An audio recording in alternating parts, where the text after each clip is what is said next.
Welcome to Rants TV. Hi guys, nandito po tayo ngayon sa Marikina City. Please samahan niyo po akong mag-update dito sa flood control project dito sa kahabaan ng Marikina River.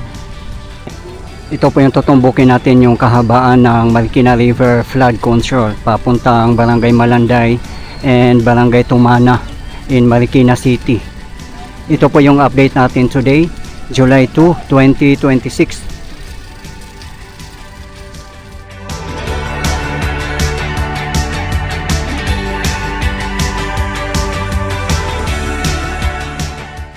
Ayan, may temporary bridge din po dito, pero kung may baha na paparating, tatanggalin po yan para hindi po maanod. Ang ganda po dito kasi may mga railings na bamboo inspired. Concrete po yan guys.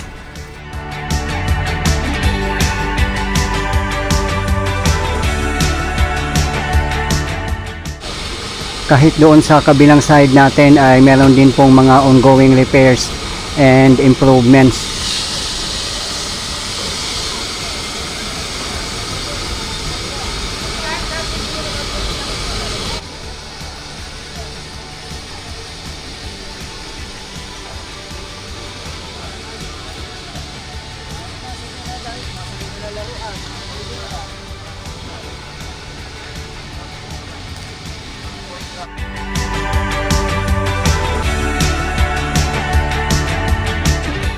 And ito na po ang pinakamataas na flood control dito. Ayan po.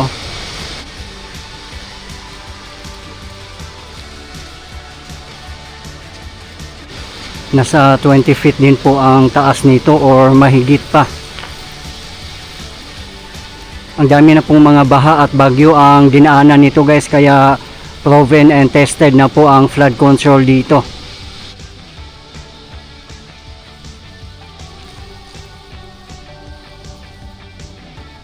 Iba po talaga pag high quality ang project. Hindi po siya basa-basa masisira. Aabot po ng ilang years. At mapagkanabangan po talaga ng husto ng sambayanan. Hindi po masasayang ang budget ng ating pamahalaan.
Ang lawak na po talaga ng mga lupa dito at mga talahib. Siguro i-dredging din po dito na area. Kasi makipot na po ang ilog. Ayun lang po doon banda sa may gilid.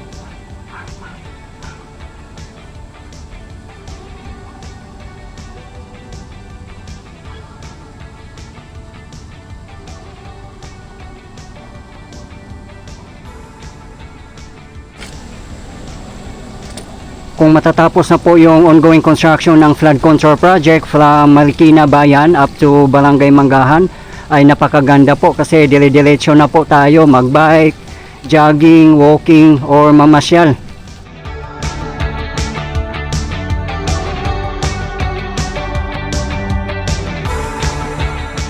Lawak din po dito guys, nasa 2 lane din po.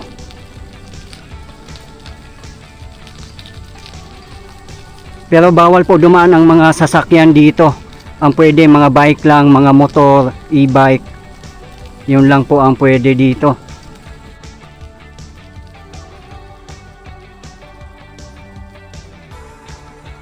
Dito na po tayo sa side ng Barangay Malanday.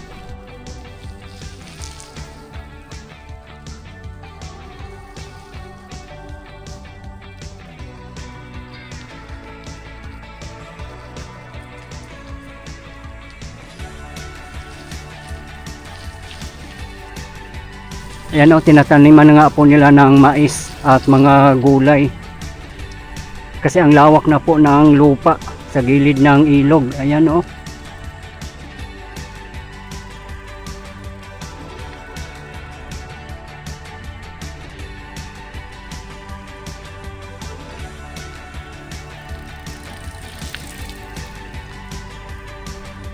Yan, may hagdanan po dito.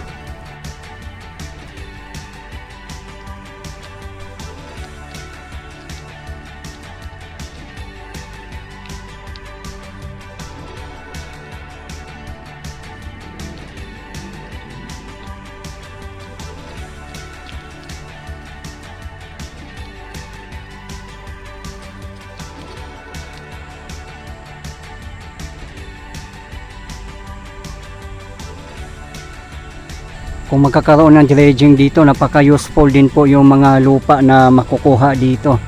Pwede nilang pang tambak sa may mga likod ng retaining wall or kung ano pa ang paggagamitan. Yun nga lang, hindi pa naman po nakarating dito ang pag-dredging. Doon pa lang po mismo sa may bayan ng Marikina.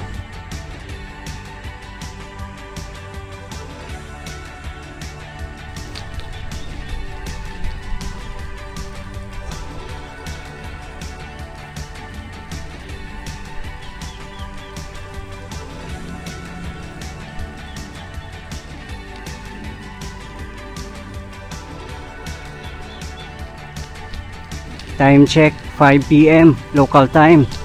Medyo madilim-dilim na nga po kasi katatapos lang po ng ulan at maambon-ambon pa rin po.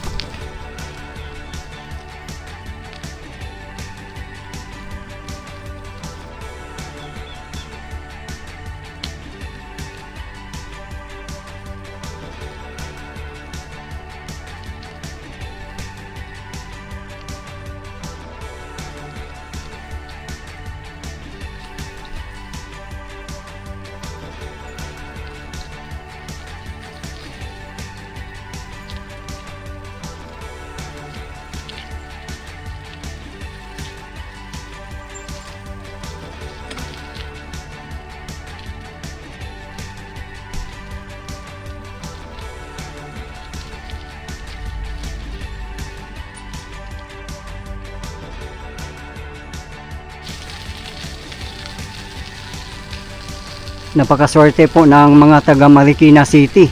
At nakita nyo naman po guys, no, kung gaano kaganda at katibay ang kanilang flood control dito.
Yan, nakaslope na po dito.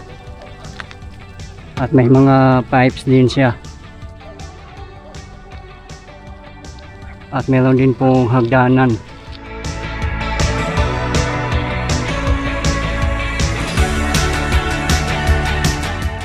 Yan, may mga naliligo.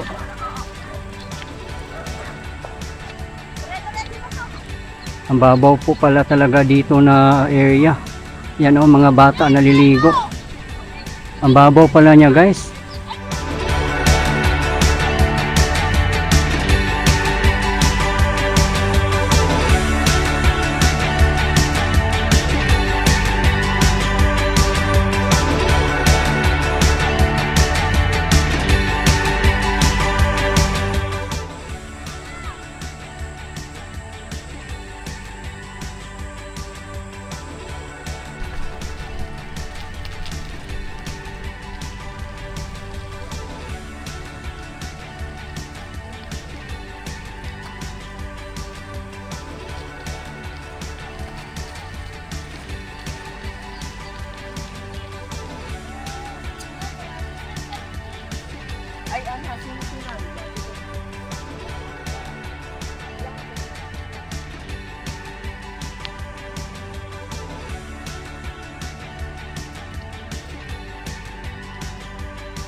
Ayan po ang pumping station dito. Tapos na rin po. The last time na nag-update tayo dito ay ginagawa pa lang po yon few months ago.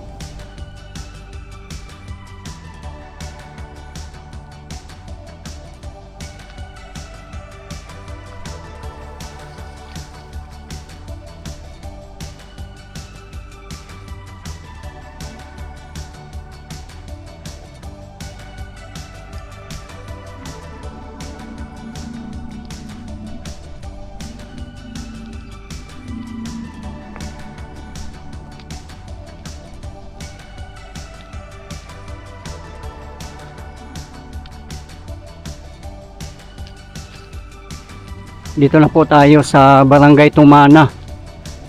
Ayan, may hagdanan din po dito.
Ayan po ang Tumana Bridge.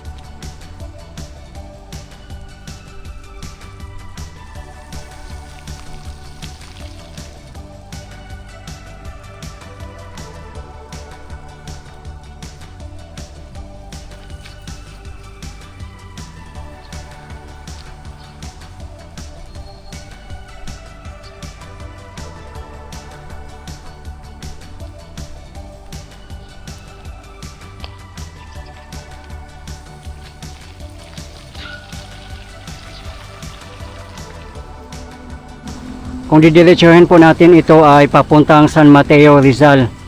Yung nga lang, wala pa po akong idea guys kung pwede po ba tayong dumiretso doon. Kasi yung nakikita po natin hanggang dito pa lang po eh, ayan oh. Wala na pong railing dito na area. Yan, punta po tayo dyan sa may bandang dulo kung hanggang saan po itong dinadaanan natin.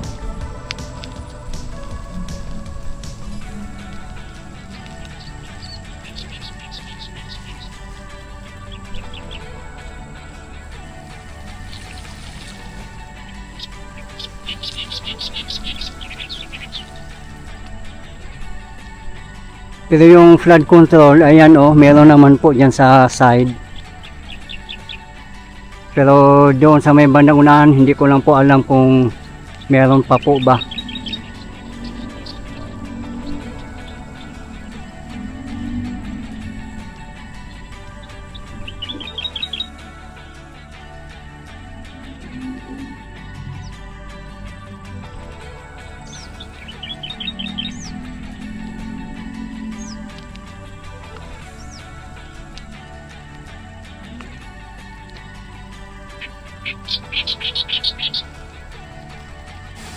May malaking creek po pala dito. Ayan oh. Dito po ang outlet niya sa Marikina River.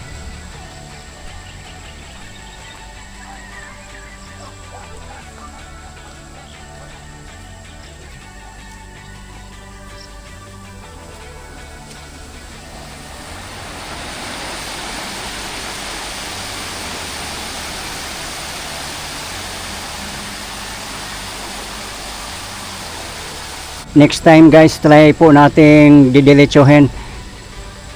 Kasi ngayon 5:30 PM na po. Hanggang dito na lang po muna tayo sa Barangay Tumana.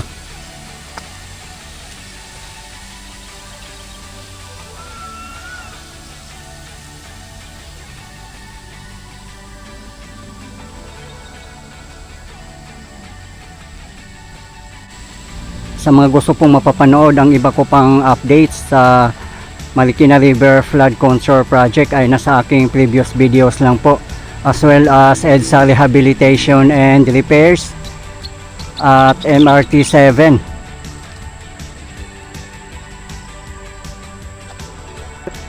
Kahit dito napakakipot na lang po ang river. Ang dami na pong mga talahib na tumutubo at yung lupa or mga burak. Sa mga hindi po nakakaalam, ang pinaka-source po ng Marikina River ay nanggagaling po ito sa kabundukan ng Sierra Madre. At madadaanan po ang mga lugar ng San Mateo Rizal, Marikina City, Quezon City, Pasig City at iba pang mga lugar. Marami nga pong nagsasabi na kalbo na raw po ang kabundukan ng Sierra Madre dahil sa illegal logging, illegal quarrying, illegal mining at iba pa. Kaya nagkakaroon po ng soil erosion.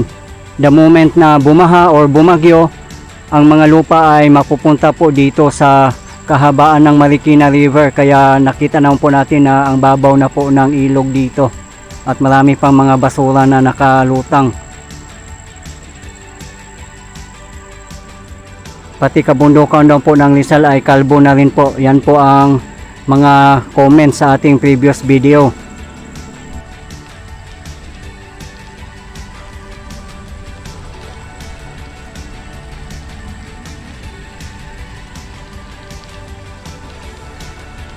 Sa sobrang ganda at tibay ng flood control dito, ang mga residents dito ay naibsan na po ang kanilang pangamba pag may mga paparating na mga bagyo or mga baha.